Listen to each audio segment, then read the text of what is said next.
Lorsque nous vivons dans la présence de Dieu et que nous passons un temps dans la présence de Dieu, nous sommes fortifiés et nous trouvons une force dans notre vie qui nous permet de faire ce que nous devons faire au moment où nous devons le faire. Restez avec nous dans Jouissez de votre vie.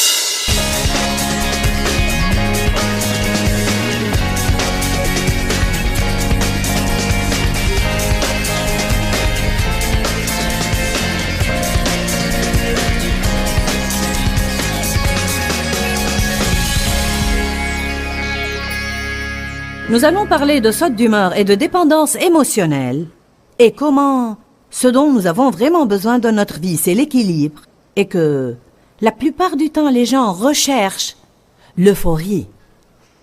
Tout le monde pense qu'il doit être en pleine euphorie et surexcité émotionnellement. Évidemment, c'est formidable de s'amuser. C'est bon de faire des choses passionnantes. Mais il y a un problème quand vous vous laissez surexciter. Le problème est que lorsque vous devenez surexcité pour très longtemps, vous vous épuisez émotionnellement. Et d'habitude, l'autre facette à cela, c'est que vous allez vous effondrer. Avez-vous jamais remarqué que parfois vous revenez de vacances vraiment passionnantes et vous finissez par être de mauvaise humeur? Allez, quelqu'un a jamais remarqué ça? D'accord, c'est bon. Mais pourquoi cela arrive? Nous devons nous rendre compte, et je veux que vous le compreniez aujourd'hui. La plus grande partie de notre vie est simplement lundi, mardi, mercredi, jeudi, vendredi, samedi, dimanche. Lundi, mardi, mercredi, jeudi, vendredi, samedi, dimanche. Lundi, mardi, mercredi. Qui comprend ce que je dis?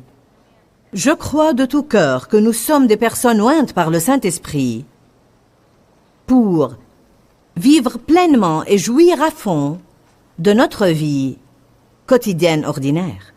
Je ne crois pas que, en tant que croyants au Seigneur Jésus-Christ, remplis du Saint-Esprit, nous devrions nécessairement avoir dans notre vie des choses excitantes qui se passent tout le temps. Et comme je l'ai dit, nous jouissons de ces choses et Dieu nous donne ces choses en compensation. Nous devons tous nous amuser et avoir des choses spéciales à faire.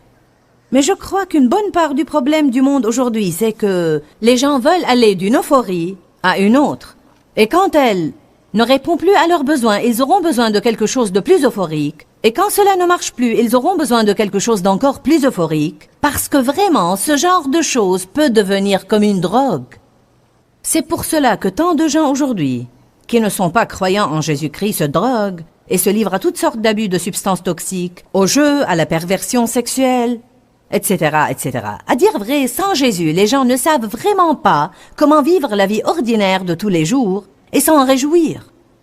Si toute votre joie provient d'une certaine circonstance ou d'un certain événement, alors évidemment vous allez rechercher un certain événement ou une certaine circonstance super spectaculaire tout le temps. Mais je vous dis, vous devenez adulte quand vous atteignez le point où vous pouvez vous réjouir d'aller chez l'épicier, de tondre votre gazon, de nettoyer votre maison, d'élever vos enfants, d'aller au travail, de conduire votre voiture et de vous asseoir sous un tuyau qui fuit dans une réunion de Joyce Meyer. Amen. Je suis sûre que personne n'aime devenir trempé, mais tout le monde avait une excellente attitude. C'est ce qui est impressionnant dans une chose pareille. Pour autant que je le sache, on n'a pas eu des gens qui se sont plaignés, et je suis sûre qu'il y a eu des gens dont les vêtements se sont abîmés et leur Bible se sont abîmés et des choses comme ça. Et c'est vraiment impressionnant de voir des chrétiens dans une épreuve avec une bonne attitude. Qui sait ce que doit être notre but? Être capable dans une épreuve de garder et de maintenir une bonne attitude. Je ne sais pas ce que vous en pensez. J'espère que vous arrivez à comprendre ce que je suis en train de dire ce matin. Ce fut un événement pour moi lorsque je me suis rendu compte, il y a quelques années, que je n'avais pas besoin de rechercher des choses excitantes tout le temps, mais que j'avais besoin de trouver une place en Dieu où je pourrais être heureuse, quelles que soient les circonstances. Le mot joie dans le dictionnaire est défini comme étant n'importe quel sentiment allant de l'extrême hilarité, qui est un bout du spectre dont nous parlons, jusqu'au plaisir calme et serein. À dire vrai, je crois que nous devrons rechercher le plaisir calme plutôt que l'extrême hilarité. Comment pouvez-vous rester stable dans ce monde instable? Comment pouvons-nous éviter les balancements d'humeur? Une balançoire va de haut en bas et de haut en bas et de haut en bas et de haut en bas. Pour être franche, j'ai vécu tant d'années de ma vie en étant ce que j'appelais un yo-yo chrétien. De haut en bas et de haut en bas. J'ai vraiment atteint un point où j'avais peur de moi-même.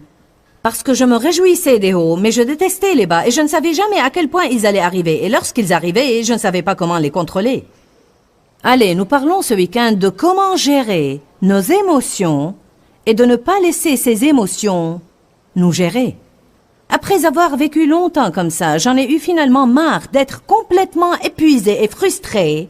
Des hauts et des bas, et des hauts et des bas, et des hauts et des bas, et des hauts et des bas, et des hauts et des bas. Il faut beaucoup d'énergie pour arriver en haut. Et puis, il y a un facteur d'anéantissement qui accompagne la chute. Et une fois que vous êtes en bas, il faut beaucoup d'énergie pour essayer de remonter en haut. Alors, les gens qui vivent comme ça sont littéralement épuisés, émotionnellement, mentalement, ainsi que physiquement, à cause de l'extrême fatigue de tous ces hauts et bas et hauts et bas et hauts et bas. J'ai mentionné la veille combien je m'enthousiasmais à propos de mes réunions, jusqu'au point de m'épuiser physiquement. Puis je rentrais à la maison et j'étais émotionnellement épuisée et je finissais par pleurer toute la journée qui suivait la conférence. J'ai pensé, c'est bête. Je voyage et Dieu agit et bénit, puis je rentre chez moi et je pleure. Où est la logique là-dedans? J'ai commencé finalement à me rendre compte que je m'épuisais en me laissant me déchaîner émotionnellement. Personne ne m'avait jamais appris qu'il était possible de gérer ça, de dire d'accord, nous allons nous réjouir de ça, nous allons nous enthousiasmer, mais nous n'allons pas aller au-delà du point où ça va vraiment ouvrir une porte à l'ennemi, parce que la Bible dit dans 1 Pierre 5:8, « Soyez sobre, votre adversaire le diable rôde comme un lion rugissant cherchant qui il dévorera. » Quand nous perdons l'équilibre dans l'une ou l'autre extrême, allez maintenant. Lorsque nous perdons l'équilibre, à ce moment-là, nous nous attirons des ennuis et nous ouvrons une porte à l'ennemi. Je crois qu'une des raisons pour lesquelles la grande partie de notre vie est quelque part au milieu, et moyenne, et ordinaire, c'est parce que c'est vraiment là que Dieu veut nous voir vivre. Il ne nous veut pas ni en haut, ni en bas. Beaucoup de vous n'étaient pas là la veille, mais j'avais lu un passage dans Ésaïe 40 qui dit que Dieu abaisse les montagnes et les collines et comble les vallées. Il aplanit chaque lieu aride et accidenté devant nous. Donc il semble comme si la place où Dieu veut nous voir vivre soit une place agréable, homogène et plane. Comment pouvons-nous rester stables dans un milieu instable? Un des moyens de rester stable est de passer beaucoup de temps avec Dieu. Simplement être en sa présence. Je peux vous garantir que le fait de réserver ce temps ce week-end, beaucoup d'entre vous ont pris des vacances, d'autres ont pris leur samedi, et je sais que ce temps est précieux pour les gens qui travaillent. Et vous êtes venus passer un temps supplémentaire avec Dieu en sa présence, à l'adorer et à écouter sa parole. La Bible dit dans Psaume 91, verset 1, « Et je vous demande d'ouvrir vos Bibles. Celui qui demeure dans le lieu secret du Très-Haut restera stable et inébranlable à l'ombre du Tout-Puissant, dont la force aucun ennemi ne peut résister. » Donc, lorsque nous demeurons, et demeurer veut dire vivre, lorsque nous vivons dans la présence de Dieu et que nous passons un temps dans la présence de Dieu, nous sommes fortifiés et nous trouvons une force dans notre vie qui nous permet de faire ce que nous devons faire au moment où nous devons le faire. Le problème avec la vie, c'est qu'elle est pleine de surprises. Je ne savais pas la veille quand j'ai dit ouvrez au psaume 91:1 qu'un tuyau allait éclater. Je ne savais pas quand je suis rentrée à la maison que j'allais avoir une mauvaise nouvelle. Je ne savais pas vraiment ce qui allait arriver ce matin dans la réunion jusqu'à ce matin. Alors, il y a des tas de choses dans la vie que nous ignorons et nous devons être assez forts dans le Seigneur. Allez, pour être préparés à faire face à n'importe quoi, avec une bonne attitude, en restant stable parce que le mot émotion vient en fait du mot mouvoir. Ce qui arrive, c'est que les sentiments se soulèvent et veulent décoller dans une certaine direction, et Satan veut que nous les suivions de trop près. Le diable veut que nous soyons d'accord avec tout ce que les sentiments veulent. Nous devons dire, j'ai fait ce voyage auparavant, je ne vais pas voyager cette fois-ci, faites ce que vous voulez faire, sentiments, mais moi je ne bougerai pas d'ici. Je vais rester stable et ferme dans la grâce de Dieu. Il est très facile de dire « Amen » dans cette réunion. Il est facile d'applaudir et d'approuver. Mais qu'arrivera-t-il quand vous serez mis à l'épreuve? Je veux que vous soyez prêts lorsque vous quitterez cette réunion pour retourner à la vie ordinaire de tous les jours et que vous serez mis à l'épreuve, ce qui va certainement arriver. Car chaque fois que vous dites « Amen » à une chose comme ça, vous allez être mis à l'épreuve.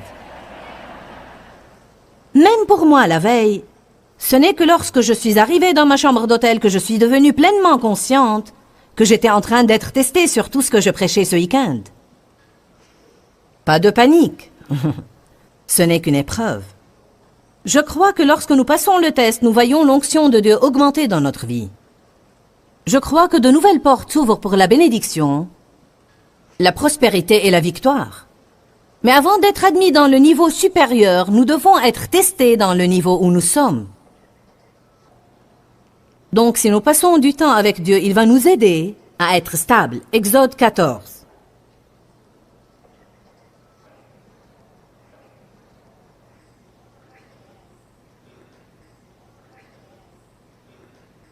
Il y avait une situation intense pour les Israélites qui se déroulait là. Ils avaient la mer Rouge devant eux et l'armée égyptienne derrière eux.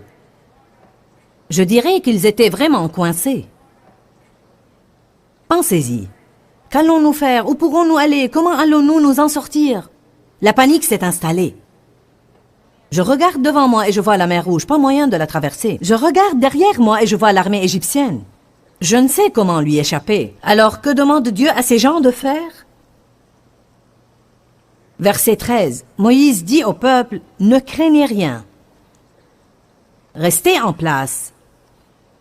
Soyez fermes, confiants, en rien découragés. » Ce sont les mots qui remplacent le mot stable. Et regardez la délivrance du Seigneur. Quand allons-nous voir la délivrance du Seigneur? Lorsque nous restons stables et nous espérons en lui. Regardez la délivrance que le Seigneur va vous accorder en ce jour, car les Égyptiens que vous voyez aujourd'hui, vous ne les verrez plus jamais. Si vous passez ce test, cet ennemi ne va plus vous poursuivre de nouveau. Le Seigneur combattra pour vous, et vous allez garder votre paix et rester au repos. Amen. Il y a d'autres passages. Je peux me référer à Philippiens 1,28. Notez-le puis lisez-le plus tard. Il dit dans l'ensemble, lorsque l'ennemi nous aborde, si nous restons constants et sans peur, ça sera un signe clair et une preuve et un cachet à l'ennemi de sa ruine imminente et un signe à Dieu de notre délivrance imminente.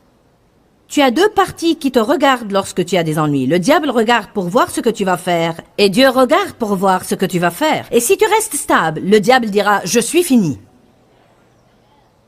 Si tu restes stable, Dieu dira « Il est temps d'agir et d'apporter la délivrance ». Donc, notre rôle est de rester en place et de regarder la délivrance du Seigneur. Les hauts et les bas doivent disparaître, et pas seulement les hauts. Je crois que beaucoup d'enseignements ont eu pour sujet la dépression et le découragement. Mais je ne crois pas avoir jamais entendu parler de quelqu'un qui enseigne sur les dangers de se laisser toujours en euphorie, car le commentaire semble plutôt comme « Où est le mal ?» Allons regarder la vie d'Élie maintenant, et je pense que nous allons voir où est le mal. 1 Roi 18. Comprenez que je ne dis pas « ne vous amusez pas », je ne dis pas « ne riez pas ». Évidemment, c'est bon d'avoir de l'ardeur, de la passion, de l'excitation et de l'enthousiasme. Mais il y a une ligne que nous pourrions traverser et nous glisserons alors vers des émotions complètement effrénées qui peuvent vraiment nous épuiser. Verset 21. 1 Roi 18, 21. Je vais commencer à lire ici et faire quelques commentaires. Il y avait une situation qui se déroulait entre Élie et les prophètes du Baal à propos de qui était le vrai Dieu. Élie voulait que le peuple arrête d'osciller entre deux opinions, car un jour ils avaient une opinion et le jour suivant ils avaient une autre opinion. Alors il voulait leur démontrer qui était le seul vrai Dieu. Il dit, Élie s'approcha de tout le peuple et dit, jusqu'à quand clocherez-vous des deux côtés? C'est une bonne parole pour quiconque est là aujourd'hui et doit prendre une décision et aussi entre deux opinions. Jusqu'à quand clocherez-vous des deux côtés? Si le Seigneur est Dieu, allez après lui. Si c'est Baal, allez après lui. Il y aura un moment dans notre vie où nous devrons décider de monter à bord avec Dieu et de ne pas vivre avec un pied dans le monde et un pied dans le royaume. De ne pas être chrétien le dimanche et autre chose le lundi. Si vous avez besoin de ça, laissez-vous pousser vers un engagement complet envers Dieu. Et le peuple ne lui répondit rien. Et alors Élie dit au peuple, « Moi seul je suis resté des prophètes du Seigneur et il y a 450 prophètes de Baal. Que l'on nous donne 2 taureaux. Qu'ils choisissent pour eux l'un des taureaux, le coupent par morceaux et le placent sur le bois sans y mettre le feu. Et moi je préparerai l'autre taureau, le placerai sur le bois sans y mettre le feu. Puis invoquez le nom de votre Dieu et moi j'invoquerai le nom du Seigneur. Le Dieu qui répondra par le feu, c'est celui-là qui sera Dieu. » Et tout le peuple répondit en disant, « C'est bien. » Élie dit au prophète de Baal, « Choisissez pour vous l'un des taureaux, préparez-le en premier, car vous êtes les plus nombreux, et invoquez le nom de votre Dieu, mais ne mettez pas le feu. » Ils prirent le taureau et le préparèrent, et ils invoquèrent le nom de Baal depuis le matin jusqu'à midi, en disant, « Baal, réponds-nous. » Mais il n'y eut ni voix ni réponse. Et ils dansaient en pliant le genou devant l'autel qu'ils avaient fait. À midi, Élie se moqua d'eux et dit, « Criez à haute voix. Il s'est éloigné ou il est en voyage? Peut-être qu'il dort. Faudra-t-il le réveiller? » Une autre traduction dit, « Est-il allé aux toilettes? Est-ce que votre Dieu est allé aux toilettes? » Vous devez imaginer cette scène et l'énergie émotionnelle qui a été dépensée en ce jour avant que le jour ne soit fini. Et à ce moment-là, ce n'était que le début. Et ils crièrent à haute voix, et ils se firent selon leur coutume des incisions avec des épées et avec des lances, jusqu'à ce que le sang coulât sur eux. Lorsque midi fut passé, ils se mirent à vaticiner, jusqu'au moment de la présentation de l'offrande, mais il n'y eut ni voix, ni réponse, ni signe d'attention. Élie dit alors à tout le peuple, « Approchez-vous de moi. » Tout le peuple s'approcha de lui. Et Élie rétablit l'autel de l'Éternel qui avait été renversé par Jézabel. Élie prit 12 pierres, d'après le nombre des tribus des fils de Jacob, auxquels le Seigneur avait dit « Israël sera ton nom ». Et il bâtit avec ces pierres un autel, il fit autour de l'autel un fossé de la capacité de 2 mesures de semences. Il arrangea le bois, coupa le taureau par morceaux et le plaça sur le bois. Pour moi, couper une vache équivaudrait à une journée de travail. Puis il dit, remplissez d'eau 4 cruches et versez-les sur l'Holocauste. Il a même pris cette mesure de précaution de verser l'eau sur l'Holocauste pour être doublement sûr qu'ils comprendront lorsque le feu tombera et consumera l'Holocauste que ça ne pouvait être que de Dieu. Et il dit, doublez et ils doublèrent. Et il dit, triplez et ils triplèrent. Il y avait tellement d'eau qu'elle coula autour de l'autel et remplit le fossé. Verset 36. Au moment de la présentation de l'offrande, Élie dit, « Ô Seigneur, Dieu d'Abraham, d'Isaac et de Jacob, que l'on sache aujourd'hui que tu es Dieu en Israël, que je suis ton serviteur et que j'ai fait toutes ces choses par ta parole. Écoute-moi, Seigneur. » Et le feu du Seigneur tomba et consuma l'Holocauste. Quand tout le peuple vit cela, ils tombèrent face à terre et dirent, « C'est le Seigneur qui est Dieu, c'est le Seigneur qui est Dieu. » Et Élie dit, « Saisissez tous ces prophètes de Baal, qu'aucun d'eux n'échappe. » Maintenant écoutez ça, verset 40. « Et ils les saisirent, Élie les fit descendre au torrent de Kishon, et comme la loi de Dieu l'exigeait, il les égorgea là-bas. » Alors maintenant, d'après ce passage, Élie qui, paraît-il, était seul là-bas avec son seul serviteur que vous allez voir dans quelques minutes, lui, personnellement, de sa propre main, a tué 450 hommes. Combien était sa fatigue en ce moment? Et puis Élie dit à Achab, verset 41, « Monte, mange et bois, car il se fait un bruit qui annonce la pluie. » C'était toujours le même jour. Achab monta pour manger et pour boire, mais Élie monta au sommet du Carmel. Il faut de l'énergie pour escalader une montagne. Et se penchant contre terre, il mit son visage entre ses genoux. Et il dit à son serviteur, va maintenant, regarde du côté de la mer. Le serviteur monta, il regarda et revint et dit, il n'y a rien. Élie dit, va de nouveau 7 fois. Et ce serviteur revint et dit, Élie, je ne vois aucun nuage. Rien n'annonce la pluie. La foi d'Élie ne voulait pas renoncer. Vous savez, même persister dans la foi demande de l'énergie. Et parfois toute l'énergie que vous avez. 7 fois, il a dit, je ne le crois pas, va regarder de nouveau. Et il continuait à prier, à adorer Dieu. Et vous savez, même l'intercession profonde demande beaucoup d'énergie. Si on est absorbé dans un profond temps de prière, quand on finit, on se sent fatigué car même ça demande de l'énergie. Alors tout ce que Élie faisait ce jour-là demandait de l'énergie. Et à la 7e fois, le serviteur dit, « Eh bien, un nuage aussi petit que la main d'un homme s'élève de la mer. » Et Élie dit, « Monte et dis à Achab, attelle et descends afin que la pluie ne t'arrête pas. » Nous avons parlé de choses importantes aujourd'hui quand nous avons parlé des sautes d'humeur et des dépendances émotionnelles. Nous savons que nous ne voulons vraiment pas laisser nos émotions nous contrôler. Nous essayons d'apprendre comment les contrôler et les gérer. Elles ne vont pas disparaître. Alors nous devons agir selon le fruit de la maîtrise de soi. Nous parlons de vivre en équilibre. Si nous ne sommes pas prudents, nous allons vouloir chercher les hauts dans la vie tout le temps, ensuite venir nous effondrer durant la vie habituelle de tous les jours, lundi, mardi, mercredi, jeudi, vendredi, samedi, dimanche, que nous avons tous à vivre. Nous ne voulons pas vivre dans ces hauts et ensuite nous effondrer en dépression. Nous voulons vraiment avoir des émotions équilibrées. Pourquoi, Seigneur, pourquoi? Dans ce livret, Joyce Meyer nous enseigne à travers la parole comment être délivré de la confusion. Pour obtenir ce livret gratuitement, écrivez-nous à Joyce Meyer, boîte postale 40095-6300, Larnaca, Chypre. Ou bien visitez notre site web www.joycemeyer.org/fr.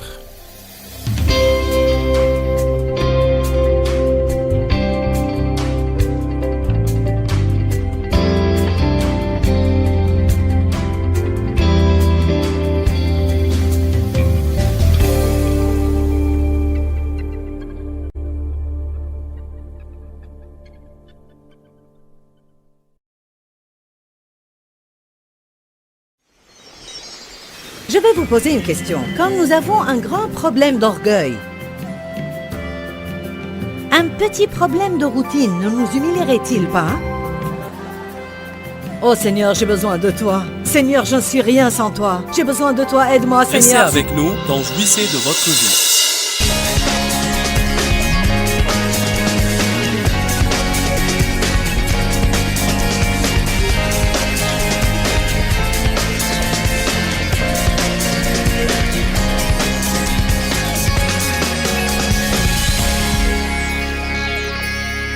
On va parler ce week-end de la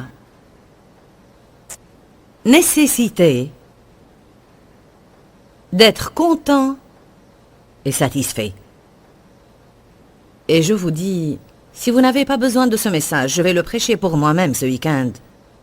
Car je crois qu'on se sent tous de temps en temps touchés et accablés par l'esprit de mécontentement et d'insatisfaction.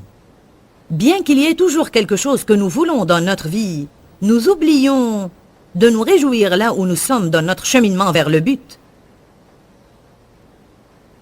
Est-ce que vous êtes d'accord avec moi que nous avons un problème continu? On est bien pour un certain temps, puis quelque chose arrive et le diable nous prend au dépourvu. On passe par des périodes où on est reconnaissant et on croit qu'on est le peuple le plus béni sur terre, puis très rapidement on trouve de quoi se plaindre. C'est pourquoi on a à entendre les mêmes choses sans arrêt. Il n'est pas nécessaire qu'on entende toujours une nouvelle parole, mais il faut qu'on entende une parole opportune au moment convenable. Je crois que c'est une parole qu'on a besoin d'entendre ce week-end. On va aborder ce sujet de 4 façons différentes. Dans l'un des messages, on va parler des moments choisis par Dieu et comment on se sent mécontent vis-à-vis du temps choisi par Dieu.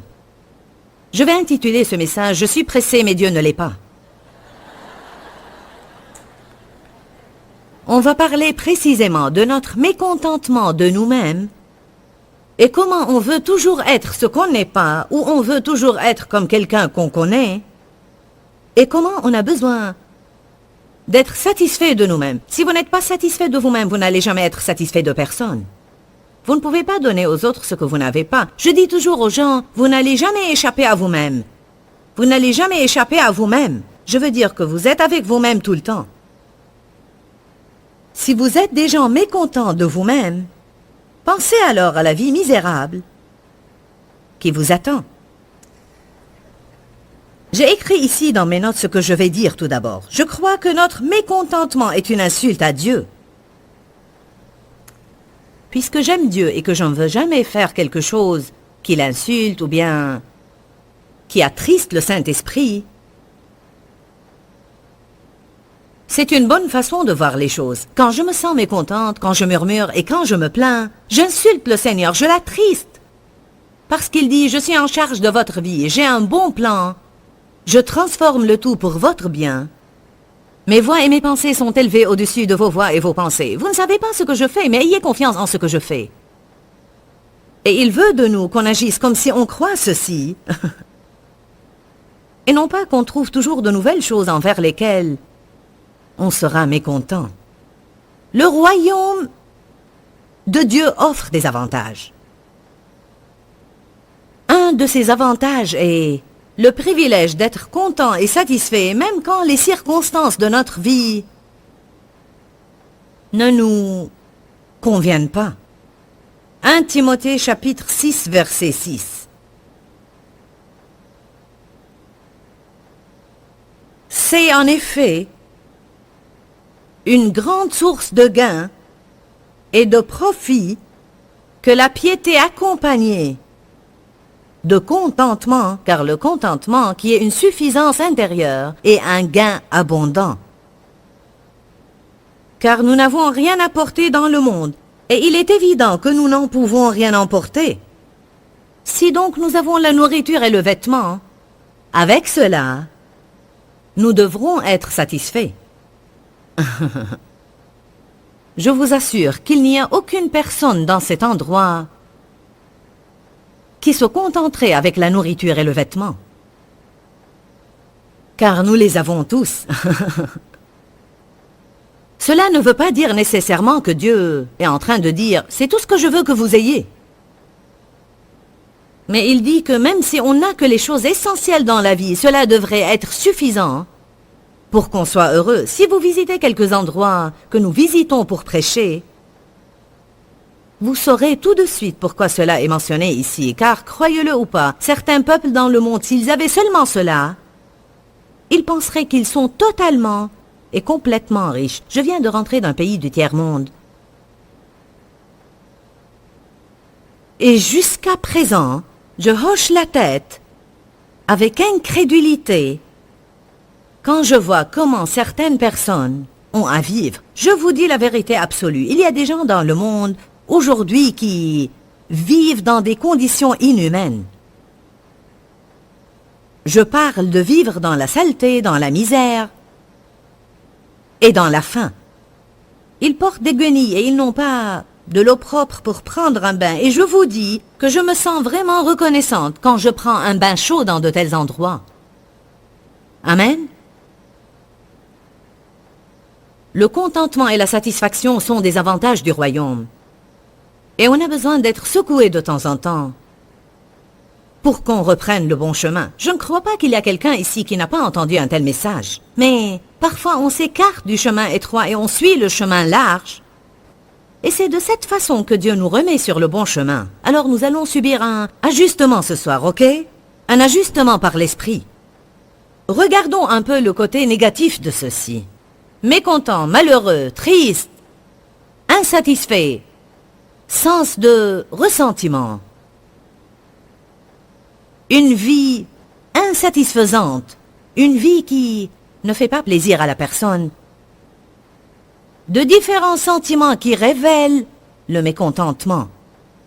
En fait, cela tourmente la personne. Être content, être satisfait est vraiment une source de joie. Mais être mécontent est une source de peine et de tourment. On sait cela, mais cependant, parfois, il est difficile de l'appliquer. C'est ridicule d'être contrarié par des choses que vous ne pouvez pas changer. Je crois que c'est ce qui nous énerve vraiment, ne pas pouvoir changer les choses. Le point essentiel, c'est que la plupart de nous aiment contrôler les situations.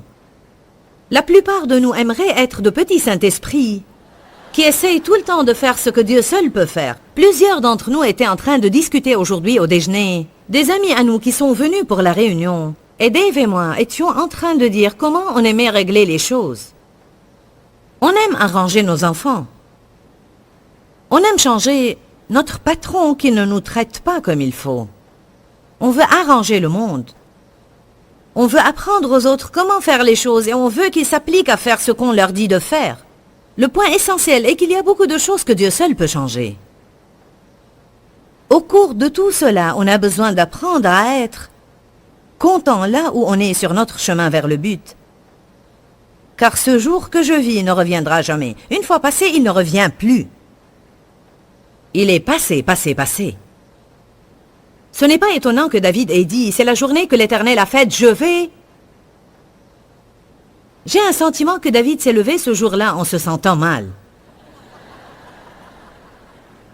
Je le sens vraiment. Je crois que quand on lit de telles choses dans la Bible, on découvre les annales de personnes qui ont senti ce qu'on ressent nous-mêmes parfois. Et elles avaient à prendre une décision et faire une déclaration de foi de ne pas vivre selon leurs sentiments. C'est ici la journée que l'Éternel a faite. C'est un luxe précieux que le Seigneur m'a donné, vivre et respirer. Encore un jour. Comment je vais vivre ce jour? Je vais le vivre dans l'allégresse et la joie. Et on sait tous que pour faire cela, on aura parfois à parler à nous-mêmes. Bien, regardons le côté positif. Le mot content veut dire être satisfait et résigné à vos circonstances. On n'aime pas cela tout de suite car on pense « je ne vais pas accepter ce qui se passe dans ma vie ». Personne ne dit qu'être content veut dire ne jamais vouloir changer. Évidemment, on veut tous voir des changements en nous-mêmes, dans nos finances, dans le monde entier et dans les gens qui nous entourent. Comment pourrais-je regarder le monde et dire « je suis satisfaite » ? Je veux voir un changement. Cependant, l'apôtre Paul dit « J'aime la façon dont cela est inscrit dans la Bible amplifiée. » Paul a dit « J'ai appris à être content et satisfait au point de ne pas être inquiet. » Et non pas au point de ne jamais vouloir changer. Je veux changer, nous voulons tous changer. Mais satisfait au point de ne pas être inquiet, quel que soit l'état dans lequel je me trouve. Et je crois qu'on a à l'apprendre. Je ne sais pas combien il a fallu à Paul pour l'apprendre. Et combien de fois il avait à faire le tour de la montagne avant de l'apprendre. Mais d'une manière ou d'une autre, il l'a finalement appris. Allons, où Paul a parlé de cela dans Philippiens chapitre 4.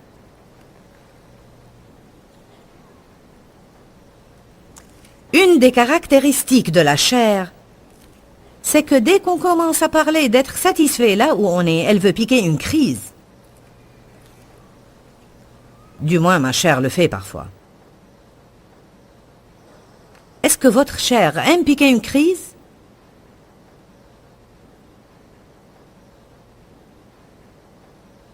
Parfois, je me trouve face à des problèmes quand je ne veux pas en avoir. Je n'ai pas prévu de me lever et d'avoir un problème. J'ai soif de plus de contentement dans ma vie. Qui d'entre vous a soif d'un plus haut niveau de contentement et de satisfaction dans sa vie? Vous savez quoi? Ça ne va pas tomber sur nous. Nous aurons à essayer de l'obtenir. Nous aurons à apprendre certaines choses et à prendre une décision.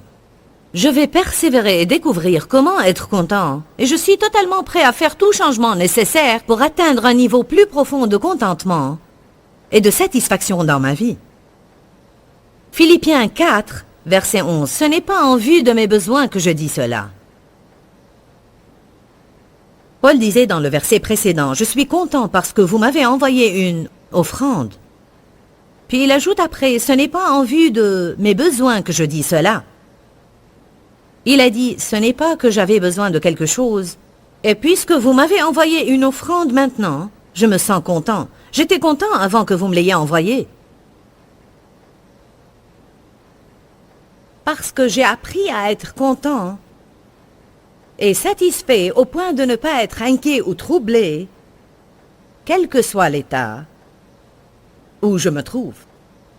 Je sais vivre dans le dénuement, je sais vivre dans l'humiliation et dans la gêne, je sais aussi vivre dans l'abondance, et je sais jouir de la postérité. En tout et partout, j'ai appris le secret. Dites tous, le secret. Paul, nous te prions de nous dévoiler ce secret. En tout et partout, j'ai appris le secret de m'accommoder à toutes les situations et à toutes les circonstances, que je sois rassasié ou que j'ai faim, que je connaisse l'abondance ou que je sois dans le besoin. Puis on arrive à l'écriture qu'on lit toujours hors de son contexte. Verset 13. Je peux tout par celui qui me fortifie. Je suis prêt à tout faire et j'ai la force de faire quoi que ce soit par lui qui m'infuse une force intérieure. Je suis satisfait par la satisfaction de Christ. Que veut dire prendre le verset hors de son contexte? Je crois qu'on prend parfois ce verset et on le cite aux gens en disant « Béni soit le Seigneur ». Si vous voulez vraiment avoir un ministère mondial, vous pouvez certainement l'avoir. Non, vous ne pouvez pas l'avoir si Dieu ne le veut pas. Il y a des dons et une grâce spéciale dans la vie des personnes et aucun d'entre nous ne peut aller au-delà de l'appel de Dieu sur sa vie. Chacun d'entre nous doit accomplir et achever ce que Dieu l'a appelé à faire, mais on ne peut pas dire à quelqu'un d'autre « je vais faire ce que tu fais ». Je peux tout par le Christ qui me fortifie. Même si j'ai très envie d'être un conducteur de louange, je ne vais pas pouvoir le faire. Ça ne va pas réussir. Au début de mon ministère, j'ai décidé non seulement de prêcher, mais de chanter aussi. Car j'ai cru que ce serait super de pouvoir prêcher et de pouvoir chanter. J'ai acheté une guitare et j'ai commencé à jouer. Mais vous voyez comme mes doigts sont petits et courts. Regardez, j'ai les doigts petits et courts. Peut-être quelqu'un d'entre vous a les doigts courts et il arrive à jouer de la guitare, mais moi, je n'ai pas pu le faire. Ça n'a pas marché. Quand j'étais à l'école, je n'ai jamais pu apprendre à lire la musique. Je ne pouvais pas du tout l'apprendre. Je n'étais pas intéressée au do, ré, mi, fa, sol, la, si, do. En fait, je n'aimais pas du tout dessiner ces petites choses avec des lignes et des petits cercles dessus. Quelle que soit la tonalité que j'utilisais pour chanter, j'étais à la marge. Alors, peu importe combien je dis par jour, je peux tout par le Christ qui me fortifie, c'est une chose que je ne peux pas faire. Il ne faut pas qu'on tire une écriture hors de son contexte. Quand Paul a dit cette écriture, par la force de Christ, je peux tout faire, il voulait dire, je peux être content même quand je passe par de mauvaises circonstances. Et je peux aussi faire le bien quand je passe par de bonnes circonstances. Et il est important qu'on puisse faire les deux. L'année passée, Dieu m'a dit quelque chose que j'ai vraiment aimé. Il a dit, il y a 2 tests différents que les gens doivent réussir concernant l'argent. Comment ils agissent quand ils ont de l'argent et comment ils agissent quand ils n'ont pas d'argent. On pourrait avoir une mauvaise attitude quand on n'a pas d'argent, mais certains ont une mauvaise attitude quand ils en ont. Soudain, ils se sentent mieux que les autres, ils n'ont plus de temps à donner aux autres et ils ne vont plus rien faire pour les autres. Alors Paul a dit, je sais comment vivre, que ce soit dans l'abondance ou que ce soit dans le besoin. Je suis un homme heureux dans les 2 cas. Ma joie ne provient pas de mon argent. Il a dit par la force de Christ, je peux tout faire. Alors, quel est le secret dont Paul parlait? Une des choses que je vais vous dire, c'est que toute notre vie, étant qu'on est vivant sur cette terre, on va avoir un mélange d'abondance et de besoin. Personne n'aime entendre cela, car on veut tous penser qu'on va atteindre une place glorieuse où l'on ne fait rien que flotter sur la nuée de gloire toute la journée. Alléluia, Alléluia. On va avoir un mélange de choses qu'on aime et de choses qu'on n'aime pas. On va rencontrer des personnes qui nous apprécient et nous aiment tout le temps et on va les aimer infiniment. Et des personnes qui nous exaspèrent et nous rendent fous. Amen. Je t'en prie, éloigne cette personne vite de ma vie, Seigneur. Cela ne vous fera aucun bien. Vous allez rencontrer au moins 2 personnes pareilles dans l'endroit suivant que vous allez visiter.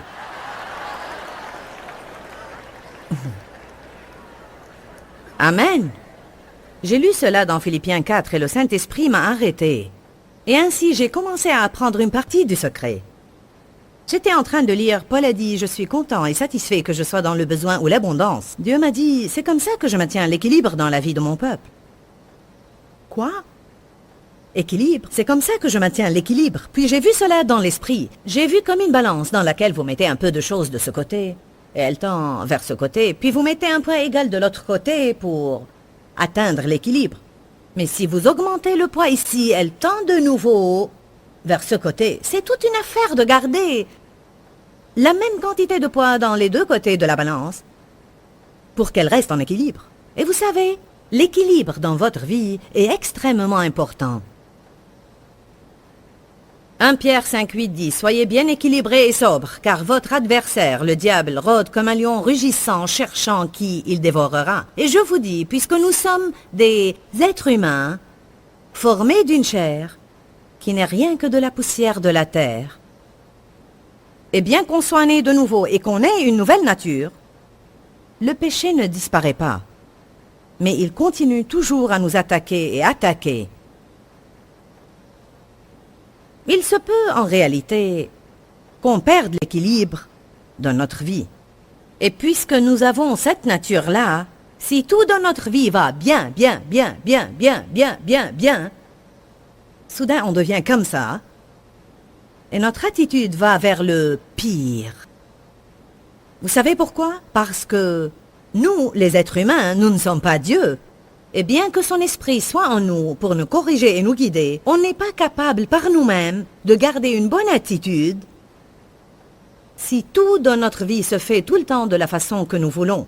Vraiment, très bientôt, on va se considérer mieux que tous les autres et on va commencer à dire « Ah, si seulement vous étiez aussi spirituel que moi ». Il faut qu'il y ait un certain péché dans votre vie, sinon vous n'auriez pas... Si seulement vous priez autant que moi, si vous alliez à la même église où je vais. Est-ce que vous m'entendez bien? Soudain, notre vie devient un désastre total. Et qu'est-ce qui nous équilibre de nouveau? Un problème. Je vais vous poser une question. Quand nous avons un grand problème d'orgueil, un petit problème de routine ne nous humilierait-il pas? Oh Seigneur, j'ai besoin de toi. Seigneur, je ne suis rien sans toi. J'ai besoin de toi, aide-moi Seigneur. Si tu ne m'aides pas, je ne sais pas ce que je vais faire. Puis une personne blessée arrive et vous raconte ses problèmes. Mon enfant a des problèmes et ceci et cela. Oh, alors on aura une compassion pour eux et on s'apitoiera sur eux. Mais quand tout va bien dans notre vie, on fait comme le pharisien, je jeûne et je donne la dîme.